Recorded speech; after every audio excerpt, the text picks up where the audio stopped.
अविमुक्तेश्वरानंद की मुश्किलें बढ़ सकती हैं। प्रयागराज मेला प्राधिकरण ने अविमुक्तेश्वरानंद को शंकराचार्य लिखने पर नोटिस लिखा है और नोटिस में सुप्रीम कोर्ट के आदेश का हवाला दिया है। प्रशासन ने अविमुक्तेश्वरानंद को शंकराचार्य मानने से इनकार कर दिया है। मेला प्राधिकरण ने शंकराचार्य से 24 घंटे में जवाब मांगा है। नोटिस में ज्योतिर्मठ के शंकराचार्य होने पर सवाल उठाया है। ज्योतिर्मठ पीठ का शंकराचार्य लिखने का आरोप लगाया है। नोटिस में कहा गया है सुप्रीम कोर्ट में मामला लंबित है। मेला प्राधिकरण की तरफ से स्वामी अविमुक्तेश्वरानंद को नोटिस भेजा गया है। मेला प्राधिकरण ने शंकराचार्य से 24 घंटे में इस पूरे मामले पर 24 घंटे में जवाब देने की भी मांग की है। नोटिस में ज्योतिर्मठ के जो शंकराचार्य हैं उनके नाम के पीछे शंकराचार्य लिखने पर ज्योतिर्मठ की तरफ से आरोप लगाया गया है और नोटिस में कहा गया है कि ये मामला जो है वो सुप्रीम कोर्ट में लंबित है। आपको याद होगा माघ मेले में किस तरीके से प्रशासन और जो शंकराचार्य के जो अनुयायी हैं उनके बीच में झड़प हुई थी माघ मेले के दौरान, और उसके बाद से ये मामला लगातार तूल पकड़ता चला जा रहा था। अब इस मामले में एक और बड़ी खबर सामने आई है जहां ज्योतिर्मठ की तरफ से शंकराचार्य लिखने पर अविमुक्तेश्वरानंद को नोटिस भेजा गया। और वहीं प्रयागराज माघ मेले से जुड़ी बड़ी खबर है। शंकराचार्य का धरना जारी है। अखिलेश ने अविमुक्तेश्वरानंद से फोन पर बातचीत की है। माघ मेले में धरने पर बैठे शंकराचार्य अविमुक्तेश्वरानंद स्वामी अविमुक्तेश्वरानंद का दर्द छलका है। संगम में साधुओं के समर्थकों के साथ धक्का मुक्की हुई। इससे पहले हमने देखा मौनी अमावस्या के स्नान के दौरान बवाल को लेकर ज्योतिष पीठ के शंकराचार्य स्वामी अविमुक्तेश्वरानंद सरस्वती ने प्रेस कॉन्फ्रेंस की और अपना पक्ष रखा। उन्होंने कहा कि अधिकतर लोग समझ नहीं पा रहे हैं कि आखिरकार कैसे हुआ। किसी संत किसी साधु की सरकार के अधीन मेला प्रशासन कैसे बाल बटुकों और संतों के साथ ऐसा दुर्व्यवहार कर सकता है। गंगा में स्नान करने के लिए परमिशन चाहिए क्या? दरअसल संगम नोज पर भारी भीड़ को देखते हुए प्रशासन ने शंकराचार्य को सीमित संख्या में पैदल जाकर स्नान करने को कहा था, लेकिन वो इस पर राजी नहीं हुए।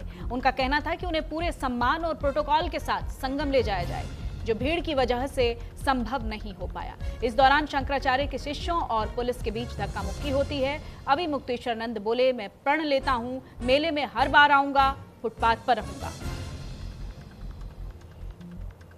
तो अब इस पूरे मामले में राजनीतिक एंट्री भी हो गई है। अखिलेश यादव ने अविमुक्तेश्वरानंद से फोन पर बातचीत की है।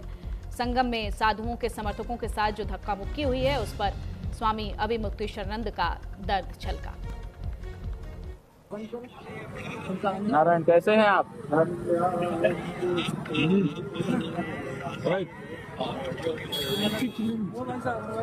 अब देखिए, अब हम तो अपना लड़ रहे हैं, अपनी लड़ाई अभिमन्यु की तरह चक्रव्यूह में लड़ रहे हैं।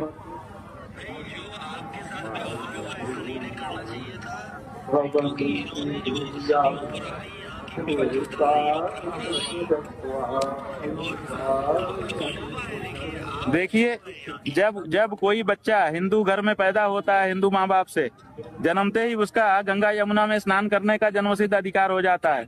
उससे उसको वंचित नहीं किया जा सकता। इन्होंने हमको संगम स्नान से वंचित कर दिया। कितना बड़ा संवैधानिक जो है इन्होंने प्रश्न खड़ा किया है कि क्या किसी हिंदू बच्चे को आप स्नान से वंचित कर सकते हो? कर दिया इन्होंने।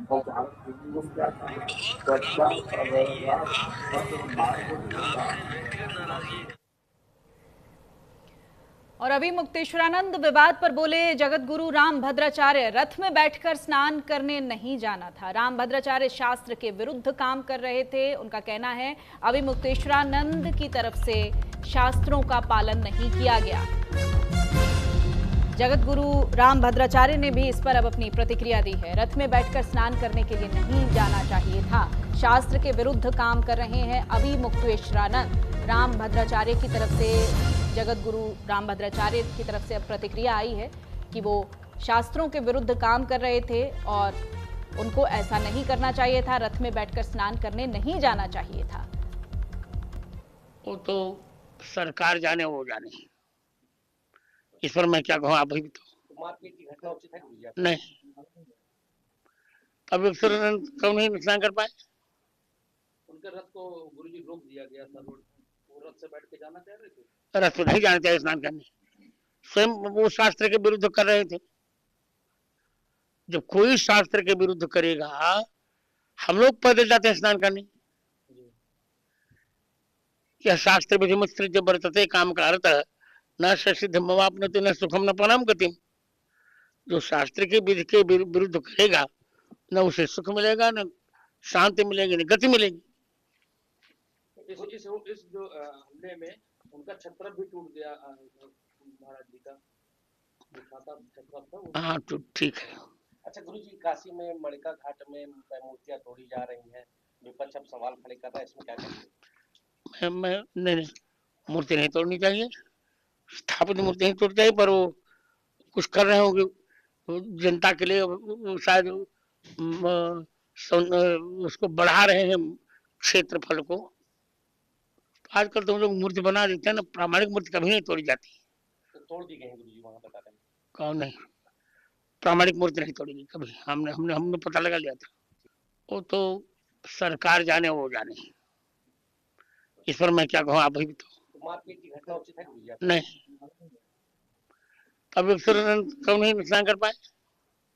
उनके रथ को गुरुजी रोक दिया गया था, रोड वो रथ से बैठ के